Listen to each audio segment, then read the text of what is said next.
आप आज इस केस में बरी हुए, बहुत इल्ज़ामात आपके ऊपर लगाए गए, बहुत कुछ कैंपेन आपके खिलाफ चलाई गई, मगर बयानिया तो इमरान खान साहब का आज भी है कि मैं करप्शन के खिलाफ जिहाद के लिए निकल रहा हूं। ये लोग अपने आप को एनआरओ देने आए थे, आप लोगों को इस्लामाबाद बंद करना पड़ रहा है। हफ्ते से वो एहतजाज की कॉल दे चुके हैं कि मेरी तहरीक शुरू हो जाएगी। नवंबर से ज़्यादा नहीं डर गए थे आप लोग? अदालतों में जब केसेस के फैसले भी आ रहे थे, अदालतें कह रही थी कि सियासी इंजीनियरिंग हो रही है।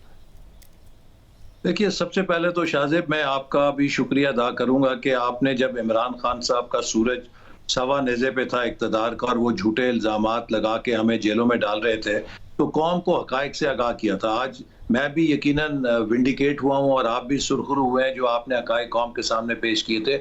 इस फैसले ने इमरान नियाज़ी साहब के जो करप्शन का बयानिया है उसकी हकीकत कौम के सामने रख दी है। आपने देखा कि कितनी इनको एडजमेंट्स दी गई और अदालत ने बार बार कहा कि आप कोई करप्शन का सबूत लेकर आए।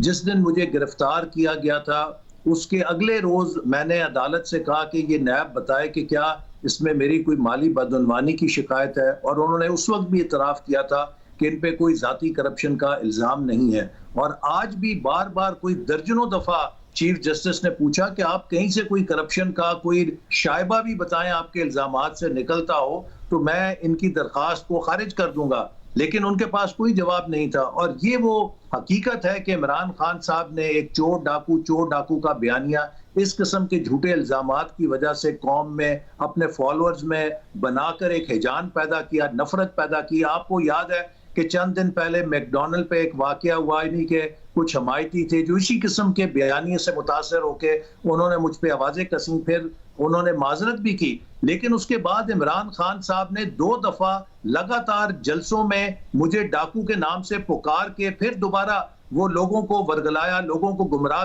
किया। देखिए, मेरी जो किरदार कुशी हुई उससे तो अल्लाह ने आज मुझे फारिग कर दिया और सुरखरू कर दिया, लेकिन मुझे दुख इस बात का है कि इस तर्ज सियासत ने पाकिस्तान को 4 साल मईशत को मफलूज कर दिया, इंतजामिया को मफलूज कर दिया। कोई अफसर किसी दफ्तर में किसी फैसले पे दस्तखत करने के लिए तैयार नहीं था, और इसने जो पाकिस्तान को नुकसान पहुंचाया है वो नाकाबिले तलाफी है। और ये मंसूबा भी 4 साल में इन्होंने भूत बंगला बना दिया। अब इसको मुकम्मल करने के लिए जो करोड़ों रुपए इजाफी लगेंगे, इंशाल्लाह ताला उनकी रिकवरी भी हम इमरान खान से और नैब से करेंगे। लिहाजा ये इनका जो झूठ का बयानी है कौम को नजर आ गया।